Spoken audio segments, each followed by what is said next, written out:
हरि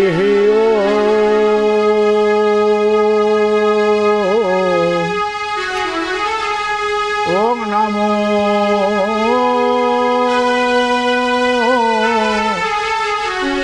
भगवते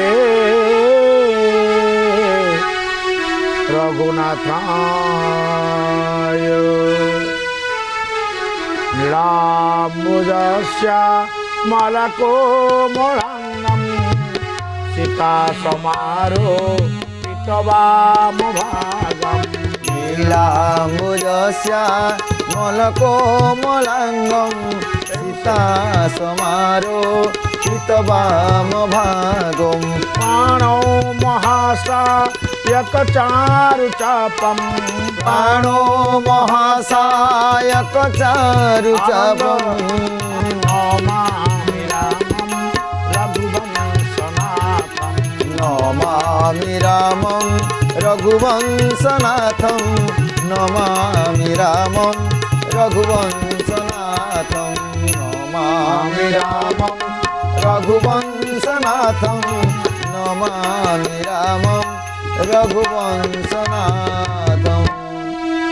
आनंदकंद सचिदानंद परम ब्रह्म श्री राघवेंद्र जी भगवानंकर दिव्य राम कहानी जो शुभारंभ भगवान शंकर करिसंति आपण माने शुणुथिले भगवान शंकर भगवती माँ सदास्वरूपा पार्वती महारानी कहउछन्ति सुण सुधी जनेत श्री राम कहानी परम मंगल एहा अमृतर वाणी सुन सुधि जनेत श्री राम कहानी परम मंगल एहा अमृतर वाणी। हे भवानी ये परम मंगल ये हूँ अमृतर वाणी आपण क्या प्रणाम करेंगे से अति बेसी कौन कहे हौ हौ तुमर मंगल हो क्या नमस्कार करुच धन्यवाद तोर जय हो किंतु भगवान शंकर जो राम कथार यमारंभ करुचंती हे भवानी परम मंगल ए वाणी जीवन स्तरे एहा शुणी परम मंगल ए वाणी जीवन स्तरे एहा शुणी परम मंगल ए वाणी जीवन स्तरे एहा शुणी परम मंगल ए वाणी परम मंगल ए वाणी जीवन स्तरे एहा शुणी जीवन स्तरे एहा शुणी आनंदे बोलो हरि हरि आनंदे बोला हरि हरि हरि करिबे हबु पारी परम मंगल ए वाणी जीवन तारे हासुनी। आनंद भगवान की जय।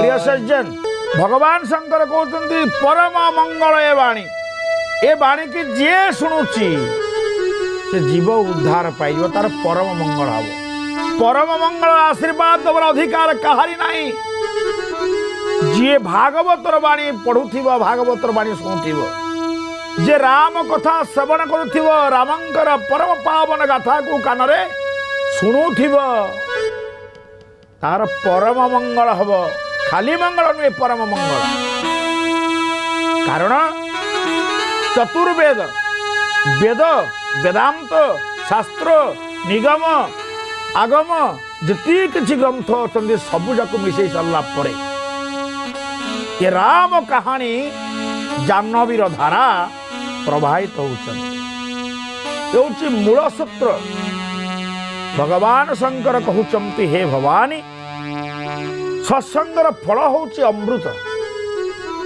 ଆଜି ସ୍ୱାମୀ ଏବଂ ସ୍ତ୍ରୀ ଜଣେ ହେଉଛନ୍ତି ଶ୍ରଦ୍ଧା ଆଉ ଜଣେ ବିଶ୍ୱାସ। ପତି ଏବଂ ପତ୍ନୀ ଉଭୟ ଯେତେବେଳେ ବସୁଛନ୍ତି ସେତେବେଳେ ଆଧ୍ୟାତ୍ମିକ ଚର୍ଚ୍ଚା ଆରମ୍ଭ ହେଇଛି। ଆଉ ଏଇଟା ହେଉଛି ଘୋର କଳିଯୁଗ। ମାଟି କତାର ଶାନ୍ତ ପଦ୍ମର ରାଜହଂସ ମହାପୁରୁଷ ଶ୍ରୀ ଅଚ୍ୟୁତ ଗୋଟେ ଧାଡ଼ି କହିଛନ୍ତି ପରମ ଶିଷ୍ୟ ରାମଦାସଙ୍କୁ, ରାମରେ ଏ ଯୁଗଟାର ଲକ୍ଷଣ କ'ଣ? ଘୋର କଳି କାଳ ଥୟ ନ ହୋଇବ, ଜ୍ଞାନୀ ହେବେ ବାଟବଣା। ଗଉଳ ଲୋ ଜ୍ଞାନୀ ହେବେ ବାଟବଣା। ଘୋର କଳି କାଳ ଥୟ ନ ହୋଇବ, ଘୋର କଳି କାଳ ଥୟ ନ ହୋଇବ। ଏ ହେଉଛି 28ତମ କଳିଯୁଗ। ପ୍ରିୟ ସଜ୍ଜନ, ଆପଣମାନେ ଭାବୁଥିବେ ସତ୍ୟ ଯାଇଛି, ଦ୍ୱାପର ଯାଇଛି, ତ୍ରେତା ଯାଇଛି, ଏଇଟା ବୋଧେ କଳି। ନାଇଁ ନାଇଁ ନାଇଁ ନାଇଁ, ଇଏ ସତ୍ୟ ତ୍ରେତା ଦ୍ୱାପର କେତେ ଗଲାଣି ତା ହିସାବ এইটা হচ্ছে 28তম কলিযুগর অধিবাস। আ পূর্বরু 28 সত্য, 28 ত্রেতা, 28 দ্বাপর, এ হচ্ছে 28তম কলিযুগ। এ যুগ সরিলে 28 বর্ষ 28তম কলিযুগ সমাপন হবে। তেণু ভবিষ্যৎকার মানে বা সন্থ অচ্যুতানন্দ কহুচন্তি এই যে কলিযুগ ঘোর কলি কাল থয় ন হইব, জ্ঞানী হেবে বাটবনা। গৌল লো জ্ঞানী হেবে বাটবনা। সীতারাম সীতারাম জয় জয় সীতারাম। আনন্দ। সীতারাম সীতারাম জয় জয় সীতারাম। তেণু এ কলিরে কলিযুগর অধিবাসী মানে আপনার রাম কথা শুণুছেন। যদি কথা শুনিলে পরম মঙ্গল মিলে, তাহলে শুনিবা পাই আম নিকটরে যোড়িয়ে কান অছেন। এ কান দুইটারে আপনার শুনিবে। যদি কর্ণর রন্ধ্র সংশয় রূপক সর্প দ্বারা আবদ্ধ হয়ে যায়, আর রাম কাহিনী শুনিপারিবে না। গোটিয়ে সাপ যেতবে গাত ভিতরে প্রবেশ করেছিল, প্রিয় সজ্জন, গোটে গর্ত মধ্যে সর্প প্রবেশ করেছে, তার লাঞ্জটি পদাকু বাহারিছে। যদি আপনার সে সাপর লাঞ্জকু ধরি পদাকু ভিড়বে, বড় কষ্ট হব। সাপ কিন্তু সহজে বাহারিব না। কাহিঁকি বাহারিব নাই না, গাত ভিতরে সাপর বলটা অধিকা হয়ে যায়। লাঞ্জ বরং ছিঁড়িଯିବ, সাপ বাহারিব না। জনে কেই মহাত্মা আসি ভেটিଯିବେ, କୁଆରେ ହେ ସାପଟାକୁ ପଦ କାଢ଼ିବାକୁ ଚାହୁଁଛ, ଏମିତି ଲାଞ୍ଜ ଘୋଷାଲେ ବାହାରିବନି। ଗୋଟେ କାମ କର, କିଛି ପାଣି ଆଣିକି ସେ ଗାତ ଭିତରେ ଭର୍ତ୍ତି କରିଦିଅ। ଯେ ଗାତ ଭିତରେ ପାଣି ଭର୍ତ୍ତି ହେଇଯିବ, ସେ ସାପଟି ଅକ୍ଳେଶରେ ପଦାକୁ ବାହାରି ଆସିବ। ତାହେଲେ ଏ କଥା ଆମେ କାହିଁ କହିବା? ଭଗବାନ ଶଙ୍କର କହୁଛନ୍ତି, ଭବାନୀ ତୁମର କାନ ଦିଟାର ଯେଉଁ ଗର୍ତ ଅଛି, ସେ ଗର୍ତ ଭିତରେ ଗୋଟିଏ ସର୍ପ ପ୍ରବେଶ କରିଛି। ସେ ସର୍ପଟିର ନାଁ, ଏ କଳିଯୁଗରେ ଆପଣମାନେ ଯେତେ ସାପ ଦେଖୁଛନ୍ତି, ତମ୍ପ, ଗୋଖର, ନାଗ, ଭ୍ରମଣା, ଯେତେ ପ୍ରକାର ସାପ ଦେଖୁଛନ୍ତି, ଏଭଳି ଗୋଟିଏ ସାପ ଆମ କାନ ଭିତରେ ପଶିଛି। ସେ ସାପଟିର ନାଁ ଏ ରାମ କାହାଣୀର ଉତ୍ତରକାଣ୍ଡରେ କାକଭୂଷଣ କହୁଛନ୍ତି, ହେ ଗରୁଡ଼, ତମକୁ କୋଉ ସର୍ପ ଦଂଶନ କରିଛି? ଗରୁଡ଼ କହୁଛନ୍ତି, ସଂଶୟ ସର୍ପ ରସେଉ ମୋହିତ୍ରାତା, ଅର୍ଥାତ୍ ମତେ ସଂଶୟ ରୂପକ ସର୍ପ ଦଂଶନ କରିଛି। ଆଜି ଏ କଳିଯୁଗରେ ପ୍ରତିଟି ପରିବାରରେ, ପଡ଼ିଶାରେ, ଭାଇ ଭାଇରେ, ବାପ ପୁଅରେ, ଶାଶୁ ବୋହୂରେ, ବନ୍ଧୁ ବାନ୍ଧବରେ କ'ଣ ମୂଳ ହେଉଛି ସଂଶୟ। ପିତା ଆଜି ପୁତ୍ରକୁ ସନ୍ଦେହ କରୁଛନ୍ତି, ମା ଆଜି ନିଜର କନ୍ୟାକୁ ସନ୍ଦେହ କରୁଛନ୍ତି, ସ୍ୱାମୀ ସ୍ତ୍ରୀକି ସନ୍ଦେହ କରୁଛି, ସ୍ତ୍ରୀ ସ୍ୱାମୀକୁ ସନ୍ଦେହ କରୁଛି, ଶାଶୁ ବୋହୂକୁ ବୋହୂ ଶାଶୁକୁ, ବନ୍ଧୁ ବାନ୍ଧବଙ୍କୁ, ଦୋକାନୀ ଗରାକକୁ ଗରାକ ଦୋକାନୀ କି, ଡାକ୍ତର ରୋଗୀକୁ ରୋଗୀ ଡାକ୍ତରକୁ, ଏମିତିକି କଳିଯୁଗର ଅଧିବାସୀ ମାନେ ଭଗବାନଙ୍କୁ ସନ୍ଦେହ କଲେ। ଭଗବାନଙ୍କୁ ସନ୍ଦେହ, ଏ ଠାକୁର ଦଉନାହାନ୍ତି ସେ ଠାକୁର ଦେବେ, ସେ ଠାକୁର ଦଉନାହାନ୍ତି ଏ ଠାକୁର ଦେବେ। ନୂଆ ଦେବତା ମଣିଷ ପୂଜା କରୁଛି, ଆର ମୂଳ କାରଣ ହେଉଛି ସଂଶୟ। ତାହେଲେ କୋଉ ଜଳଟା ଆପଣଙ୍କ କର୍ଣ୍ଣ ଭିତରେ ପ୍ରବେଶ କଲେ ଏ ସଂଶୟଟା ଦୂରୀଭୂତ ହେଇଯିବ। ବାବା ଭଗବାନ ଶଙ୍କର କହୁଛନ୍ତି, ଭବାନୀ ବରଷ ହି ରାମ ପିପା ଜଳଧାରା। ଯେତିକି ସମୟ, ଯୋଉ ସମୟ ବା ଯେତିକି ସମୟ ଭିତରେ ଆପଣ ଏ ରାମ କାହାଣୀ ଶ୍ରବଣ କରୁଛନ୍ତି, ସେତିକି ସମୟ ରାମଙ୍କର କୃପା ରୂପକ ଜଳ ସୁଧା ବର୍ଷା ହେଉଛନ୍ତି। ରାମଙ୍କର କୃପା ରୂପକ ସୁଧାବାରୀ ଯେତେବେଳେ କର୍ଣ୍ଣ ଭିତରେ ପ୍ରବେଶ କରେ, ଜୀବର ଅନ୍ତରାତ୍ମାରୁ ସଂଶୟ ରୂପକ ସର୍ପ ବାହାରି ଚାଲିଯାଏ।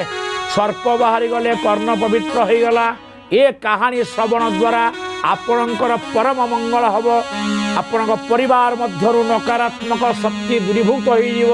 ଏ ରାମ କାହାଣୀର ମହାନତା। ତେଣୁ ଭଗବାନ ଶଙ୍କର କହୁଛନ୍ତି, ରାମ କାହାଣୀ ଆଉ କ'ଣ ଦିଏ? ଅପବର୍ଗ ପ୍ରଦାନ କରେ। ଅପବର୍ଗ କହିଲେ କ'ଣ? ଧର୍ମ, ଅର୍ଥ, କାମ, ମୋକ୍ଷ, ଏ ଚାରୋଟିକୁ ଅପବର୍ଗ କୁହାଯାଏ। ଯଦି ରାମ କାହାଣୀ ଅପବର୍ଗ ପ୍ରଦାନ କରେ, ଭାଗବତର ବାଣୀ ଅପବର୍ଗ ପ୍ରଦାନ କରେ, ଗୀତାର ବାଣୀ ଆଚରଣ ସଂହିତା ହେଇଯାଏ, ଅପବର୍ଗ ପ୍ରଦାନ କରେ। ଆପଣ ଧର୍ମ ପାଇବେ, ଅର୍ଥ ପାଇବେ ଏବଂ କାମନା ପୂର୍ଣ୍ଣ ହେବ, ମୁକ୍ତି ମଧ୍ୟ ମିଳିବ। ତେଣୁ ପ୍ରିୟ ସଜ୍ଜନ, ଯଦି ରାମ କାହାଣୀରେ ଅପବର୍ଗ ମିଳେ, ଯେଉଁମାନେ ରାମ କାହାଣୀ ଶୁଣୁନାହାନ୍ତି, ଗୀତା, ଭାଗବତ, ରାମାୟଣ, ବେଦ, ପୁରାଣକୁ ବିଶ୍ୱାସ କରୁନାହାନ୍ତି, ସେମାନେ କ'ଣ ପାଇବେ? ଉଲ୍ଟାଟା। ଯଦି ରାମ କାହାଣୀ ଆପଣଙ୍କୁ ଅପବର୍ଗ ପ୍ରଦାନ କରେ, ଯଦି ଏ କାହାଣୀ ପ୍ରତି ଯିଏ ବିମୁଖ ହୋଇଯିବ, ତାଙ୍କୁ ମିଳିବ ପବର୍ଗ। ଆପଣମାନେ ଆଶ୍ଚର୍ଯ୍ୟ ହେବେ, ଅପବର୍ଗ ତ ସମସ୍ତେ ଜାଣିଛନ୍ତି, ପବର୍ଗ ପୁଣି କ'ଣ? ଯେଉଁ ଧର୍ମ, ଅର୍ଥ, କାମ, ମୋକ୍ଷ, ଆ ଭିତରେ ପବର୍ଗ ନାହିଁ। ପବର୍ଗ କିଏ? ପିଲାମାନେ ପାଠ ପଢ଼ୁଛନ୍ତି, ଆପଣଙ୍କ ଘରେ ଅଷ୍ଟମ ନବମ ଶ୍ରେଣୀର ପିଲା ଅଛନ୍ତି, ତାଙ୍କୁ ପଚାରିଲେ ସେ କହିବେ ପବର୍ଗ କ'ଣ? ବର୍ଣ୍ଣମାଳା ଭିତରେ 5ଟି ବର୍ଗ ଅଛନ୍ତି। କ ବର୍ଗ କ ଖ ଗ ଘ ଙ, ଚ ବର୍ଗ ଚ ଛ ଜ ଝ ଞ, ଟ ବର୍ଗ ଟ ଠ ଡ ଢ ଣ, ତ ବର୍ଗ ତ ଥ ଦ ଧ ନ, ପ ବର୍ଗ ହେଉଛି ପ ଫ ବ ଭ ମ। ଯେଉଁମାନେ ରାମ କଥା ଶୁଣିବେ ନାହିଁ, ରାମ କାହାଣୀ ପ୍ରତି ବିମୁଖ ହୋଇଯିବେ, ସେମାନେ ପବର୍ଗ ପାଇବେ। ଅର୍ଥାତ୍ ରାମ କଥା ଶୁଣିଲେ 4ଟା ଜିନିଷ ପାଇବେ, ନ ଶୁଣିଲେ 5ଟା ପାଇବେ। ଆପଣମାନେ ଖୁସି ହେଇଯିବେ। ଆଉ ଯାହା ହଉ, ଆମର 4ଟା କାହିଁ ଦରକାର, ଆମର 5 ଦରକାର। କହୁନାହାନ୍ତି 5? ଏ 5 ହେଉଛି ପବର୍ଗ। ପରେ ଗୋଟାଏ, ଫରେ ଗୋଟାଏ, ବରେ ଗୋଟାଏ, ଭରେ ଗୋଟାଏ, ମରେ ଗୋଟାଏ, ଏଇ 5ଟା ପାଇବେ। କହିଲେ ଭବାନୀ, କଳିଯୁଗର ଲୋକ ଜ୍ଞାନୀମାନେ ବାଟବଣା ହେଲା ବେଳେ ଅନ୍ୟମାନେ କ'ଣ କରିବେ? ପବର୍ଗ ଖୋଜୁଛନ୍ତି। କାରଣ ରାମ କାହାଣୀ ପ୍ରତି ବିମୁଖତା, ଆଧ୍ୟାତ୍ମିକତା ପ୍ରତି ବିମୁଖତା ଏବଂ ଆମର ହିନ୍ଦୁ ସନାତନ ଧର୍ମରୁ ବିଚ୍ୟୁତ ହୋଇ ମଣିଷ ଆଜି ନୂଆ ଧର୍ମ ତିଆରି କରୁଛି। ହେ ପ୍ରିୟ ସଜ୍ଜନ, ସେଇମାନଙ୍କ ପାଇଁ ପବର୍ଗ ଭଗବାନ ସଜାଡ଼ି ଦେଇଛନ୍ତି। ପରେ ପରାଭବ, ଏକ ପରାଭବମ୍, ଜୀବନରେ ସେ ପରାଭବ ପାଇବ, ପରାଜୟ ତାର ହେବ, ତାର ଜୟ କୋଉଠି ହେବ ନାହିଁ। ଫରେ ଫେନିଳ ଗାତ୍ରମ୍, ଅର୍ଥାତ୍ ମୁହଁରୁ ଫେଣ ବାହାରିବା ଅବସ୍ଥା ହେବ। ଗାତ୍ର କହିଲେ ମୁଖ, କହନ୍ତି ନାହିଁ ଏ ଭାଇ କନା ମୋ ମୁହଁରୁ ଫେଣ ବାହାରିଗଲାଣି। ଫେଣ ତ ବାହାରିବ, କାରଣ ତୁ ରାମର ହେଇନୁ, ତୁ ରାବଣର ହେଇଛୁ, ତୁ କୃଷ୍ଣର ହେଇନୁ, ତୁ କଂସର ହେଇଛୁ।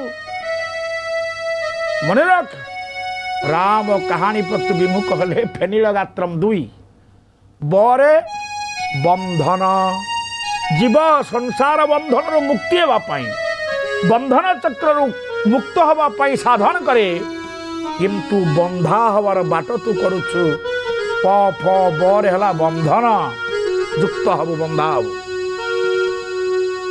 प फ ब भर है भयमेव च चतुर्दिगरु भय आक्रांत कर काल काल महाकाल ते भय मारी बस तू निर्भय हो पार नहीं भय आ मरे होची मरण जो मरणटा संसार रे केही पांतनी तू पाई एभली एक मरण को जीव चाहे ना जन्म सार्थक हुए राम को निजर पुत्र रूप में पाई राम को निजर संतान रूप में पाई दशरथ महाराज आउ दशरथ महाराज मरण मध्य सार्थक हो गला मुखरू 6 थर राम नाम उच्चारण है जन्म सार्थक एवं मृत्यु सार्थक होगापाई भगवान रामंकर पवित्र नाम को नवाद पड़ो कौन कहले राम राम कही राम कही राम राम कही राम आगु को से प्रसंग आसो प्रिय सज्जन शुणवे राजा दशरथ केमती 6 थर राम नाम उच्चारण करी पिंडरू प्राण चलीगला बंचार कला मनीष शिखुची भल पाठ पढ़ी पेट चाखंडक दुकान करी पेट चाखंडक व्यवसाय करी परिवार संसार मनीष बंचार कला शिखा पैसा खर्च करुच्ची कहतु मोर प्रिय सज्जन सत कहतु मरिबार कला को माने शिखुन मुझे भलरे मरबी से ट्रेनिंगटा कौट दि जाऊँगी किए शिखुची आपण घरे ट्रेनिंग सेंटर प्रशिक्षण केन्द्र आपण घरे अच्छी ताकू केही आज पढ़ुना जानूना बड़ विडंबना आम सनातन हिंदू संस्कृति प्रिय सज्जन तेणु प्रिय सज्जन मरिबार कला शिखा निहाती दरकार जन्म सार्थक हुए गोविंद भजन रे राम स्मरण रे जगन्नाथ दर्शन रे तेणु मानव जन्म रे लाभ जदि गोविंदे करे भाव जन्म सार्थक हुए गोविंद भजन रे राम स्मरण रे जगन्नाथ दर्शन रे मरण सार्थक हो यदि मुखरे राम नाम आसी जाए तेणु प्रिय सज्जन भगवान शंकर कथा आगू राम कथा श्रवण अधिकारी हवा दरकार से तो राम कथा प्रभावित हो से जो माने निजक योग्य कर सामर्थ्य आनीपारे मो राम कथा शुणापी उपयुक्त अधिकार भगवान शंकर बुझौंती भवानी मंगलर मूल ए जे दुख तापहरा श्री राम जय जय राम मंगलर मूल ए जे दुख तापहरा श्री राम जय जय राम ये मंगलर भवन अमंगल को हरण करे मंगलर मूल ए जे दुख तापहरा बोलो श्री राम जय जय राम जपंती निरते जहा भवानी शंकर श्री राम जय जय राम श्री राम जय जय राम श्री राम जय जय राम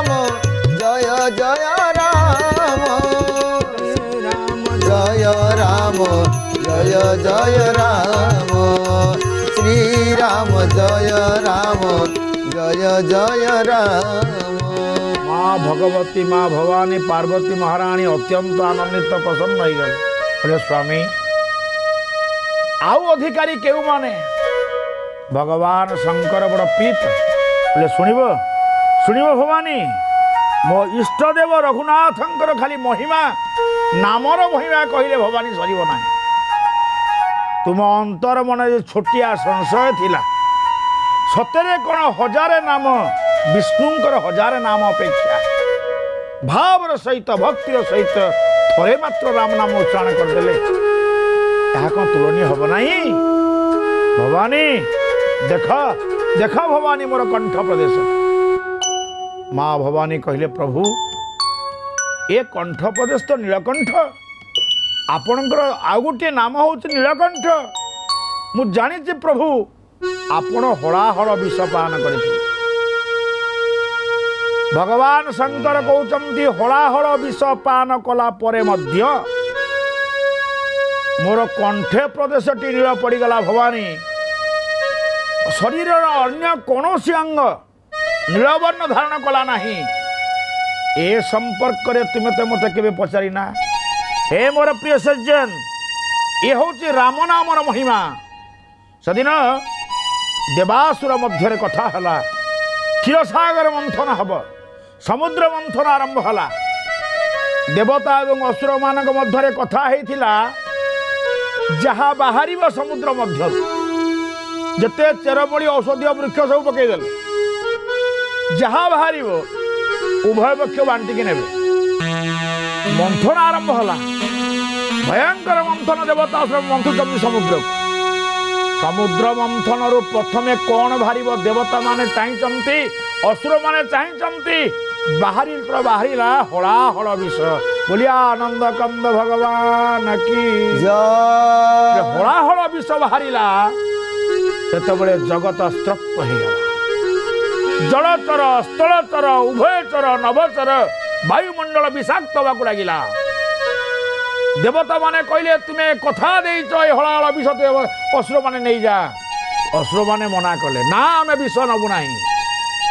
हे भवानी जितेबाला असुर माने विष नेले नहीं देवता माने भी नेले नहीं ये विश्व मंगल पाई समस्ते प्रार्थना कले मु जाए समुद्र कूल पहुंची गली। ये सज्जन ये हलाहल विष को शंकर भगवान ग्रहण कले हेले विष पान कले विष पेट भीतर को जीवा कथा कहीं कंठ प्रदेश अटकी रहिला किए ताकू अटकेला कहीं संक्रमण कंठ हेले शुणा आसंता थर को दुई बार नाम कीर्तन गोविंद मेरो हे गोपाल मेरो हे गोविंद मेरो हे गोपाल मेरो हे गोविंद मेरो हे गोपाल मेरो हे गोविंद मेरो हे